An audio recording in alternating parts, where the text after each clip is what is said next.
maistu tähän, koska Ossi käski tulla johonkin, missä odottaa juomalasit. Moi! Moikka! Onpa juhlavaa. Jännittääkö? Mua jännittää siis ihan hulluna. Mä oon täpinöissäni. No onhan tää kivaa. Tässä näin 2 päivän aikana koketaan 200 ihmisellä villiruokaa. Aikamoinen kerääminen ollut. Tell me about it. Mutta mä sain justiinsa tuossa reseptiikkaa valmiiksi. Mä haluaisin, että sä maistat vielä tämän jälkkäriannoksen. Tää on meidän illallisen 4. annos, eli jälkiruoka. Vähän erikoiset raaka-aineet. Koivua useammalla eri tavalla ja tempeä muutamalla tavalla. Se on kyllä tosi erikoinen valinta. Tempehän on niinku pavuista tehty ja sehän mielletään suolaisiin ruokiin, joten erittäin kiinnostuneena odotan, että miten sä sen yhdistät. Pistetään annos kasaan. Aloitetaan tosta tempekakusta. Siinä on tempeä ja tattaria. Okei. Ja vähän kaurajuomaa. Toki myöskin. Selvä. Mulla on tempeä murustettuna ja paahdettuna. Mä oon siihen laittanut vähän koivusiirappia sekaan ja sokeroinut. Ja Näyttää ihanalta. Se on tommonen pieni rapea crumble. Tulee tämmönen, se on niinku karamellisoidun näköistä, just vähän niinku joku tällainen. En mä tiedä, toffeja menee. Ihana tuoksukin. Oi. Mitäs sitten? Sitten mulla on täällä pursotinpussissa kaurakerma vaahdotettuna. Siinä on vähän perunajauhoa seassa, että se on vähän jämäkämpi kuin mitä se olisi itsessään. Okei. Karamellisoituu koivua ja tuoretta koivua molempia seassa tässä. Selvä pyy. Sitten tämmönen koivugeeli, eli sokeriliemi ja siellä mä oon liottanut. Miten toi koivugeeli on tehty? Koska geeli on asia, mitä harva ehkä kotikeittiössä alkaa kyhäämään. Jos ei tee vegaanista, niin se voi tehdä liivatteella, mutta esimerkiksi vaikka agarilla tai vegegeelillä. Lämmittää sitä lientä, missä se on ihan niin kuin normaalisti liivate. Eli lämmitetään, laitetaan jääkaappiin niin, että se jämähtää semmoiseksi marmelaadimaiseksi. Sitten laitetaan blenderiksi ja ajetaan tasaiseksi geeliksi. Minkä vuoro on seuraavana? Sitten seuraavaksi laitetaan koivunlehteen, mikä on karamellisoitu ja kuivattu. Sitten mulla on vielä tämmönen vanhana ja remmi. Siinä on vähän omenaa seassa myöskin. Koivunlehteä ja omenaa ja sokeria blenderin tasaiseksi. Ja sitten tommosen kelmun päälle kuivuriin. Voi tehdä myöskin uunissa, mutta... Niin, mä olin just kysymässä, onko kuivuri pakko olla, mutta että oma uunikin toimii. Kyllä, mutta sitten pitää vaan olla matala lämpötila ja luukku auki ja flekti päällä, niin että siellä pääsee ilma kiertämään. Kuinka kauan tuommoisen remmin pitää olla uunissa sitten? No, se on semmoisen ehkä 5 tuntia. Aika nopeasti se tulee.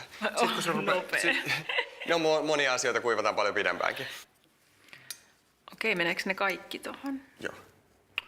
Kuinka nätti. Ihanaa. No, sitten vähän vielä tuoretta koivunlehteä päälle. Ei vitsi. Tää annos on ihan superkaunis, niin kuin sun ruoat yleensäkin. Kuinka paljon sä mietit estetiikkaa siinä kohtaa, kun sä lähdet suunnittelemaan annosta? Lähdet sä niinku raaka-aine ja maku edellä vai mietit sä, että sä haluat luoda jonkun tietyn näköisen jutun? No, mä kasaan, kyllä se menee maku edellä, eli ensin hyvänmakuiset ja yhdessä toimivat komponentit ja sitten sen jälkeen mietitään, että minkälaiset komponentit on olemassa ja miten ne voisi laittaa nätisti lautaselle. Okei. Ei vitsi kun nätti.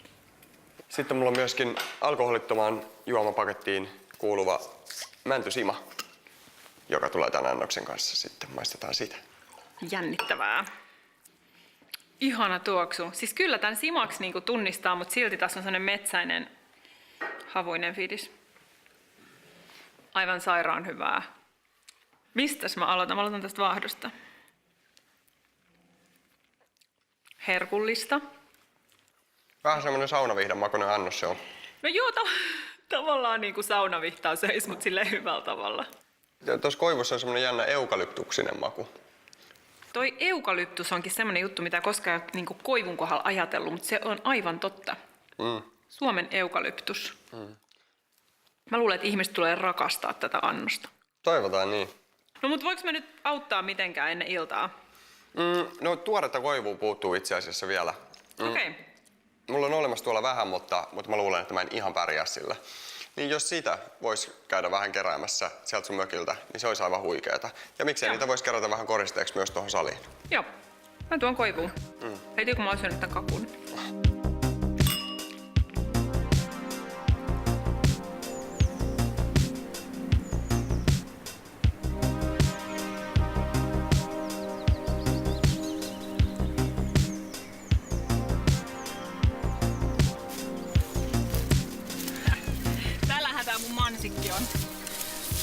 Se on aika crazy, että ennen vanhaan koivut nimettiin samaan tapaan kuin lehmät. Ja se johtui siitä, että ne oli niinku metsäkarjaa. Se johtuu mahlasta. Mutta mahlakausi on vastikään loppunut. Se kestää vain 3 viikkoa. Ja se 3 viikkoa on todellakin ennen vanhaa hyödynnetty tehokkaasti, koska silloin koivusta saa noin 300 litraa mahlaa. Ja koivut, oli silloin se metsän karja, jota käytiin niinku lypsämässä. Et se mahla oli vähän niin kuin se maito. Ja oli tosi tarkkaa, että mihin puuhun sä metsässä koskit. Jos sä esimerkiksi erehdyit kaataa naapurin mahlapuun, niin sait isot sakot ja joudut korvaamaan sen 2 puulla. Joten ei ole mikään leikin asia, tää mahlameininki. Mut nyt ei kerätä mahlaa, vaan nyt kerätään näitä pieniä lehtiä Ossin jälkiruoka-annokseen. Ja mä luulen, että mä saan tästä puusta kaiken, mitä mä tarviin. Ja kun kerää koivunlehtiä, niin onkin hyvä muistaa, että pitää olla maanomistajan lupa, koska puun osia ei saa kerätä ilman lupaa. Ellei tää olisi sitten, jos tää puu olisi kaatunut maahan, niin silloin mä saisin kerätä. Mutta kun se on tällainen elävä yksilö, niin pitää olla tarkka.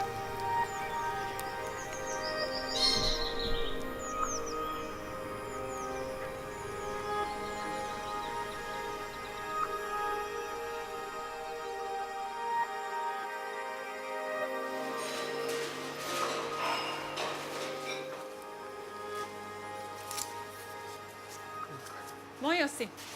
Moikka. Mä tiedän, että on ihan sairas kiire, mutta mä toin nyt nämä koivulehdet. Mä vien nää tonne koristeeksi. Täällä on mun saalis. Asia selvä. Kiitoksia. No niin, moikka! Ja moikka.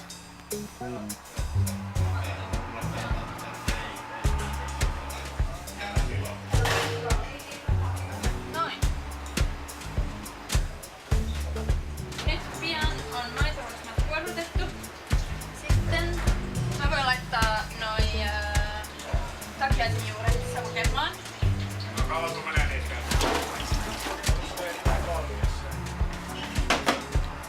On silputtuna. Paljon lähempää. 180. Joo, pain paperin päälle. Yes.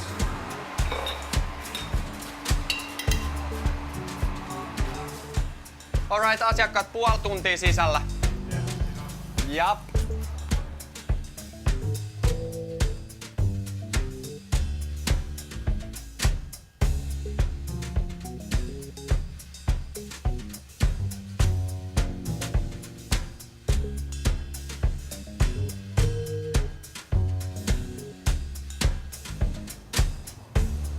Tervetuloa sisään vaan yläkertaan, siellä on narikki.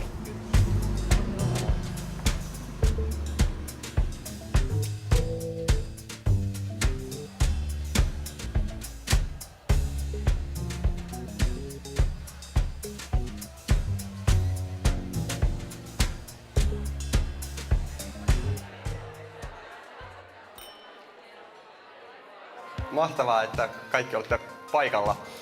Illan kulusta 4 ruokalajia ja ensimmäisenä on maitohorsma-annos, auringonkuasiementä ja pihkaa.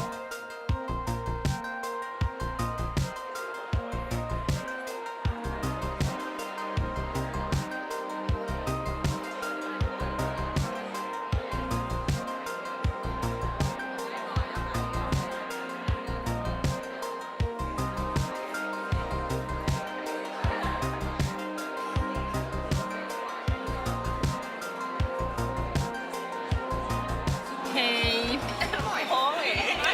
Miltä takiaisen juuri maistuu?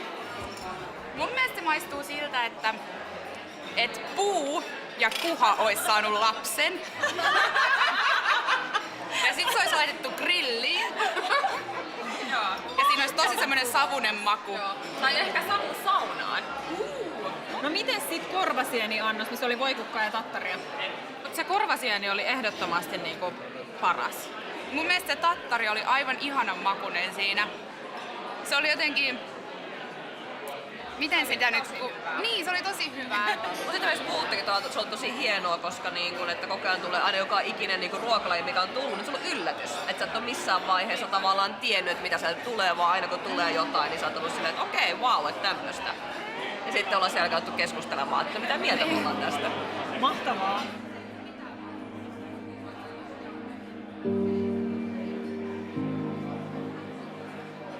eka kerta, kun te syötte villiruokaa? Mulla on niin rajoittu pelkästään yrtteihin. En ole tällä mittakaavalla todellakaan syönyt niin villiruokaa. Sillä niin kun miettii, niin näihin vei vähän sille lapsuuden niin tunnelmiin nämä ruuat. Että kun olisi ollut siellä itse pihamaalla niin kaivelemassa kaikkea, niin kaikkea saa tehdä, kaikki saa maistella. Nyt kun on ollut vähän savua ja juurevaa maanläheistä makua, niin kaipaa sinne vähän, niin kuin, vähän terävämpää. Veikkaan, että saat mitä tilaa.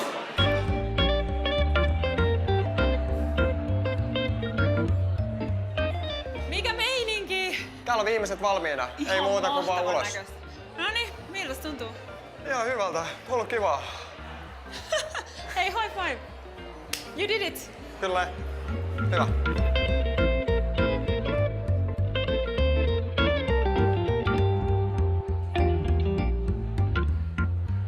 Miltä maistui villiruoka illallinen? Ihan mielettömän ihana monimuotoinen makumaailma. Mikä oli kaikista yllättävin? Mulle se oli se yksi, mikäköhän sen nimi nyt olekaan, siinä on semmonen lehti.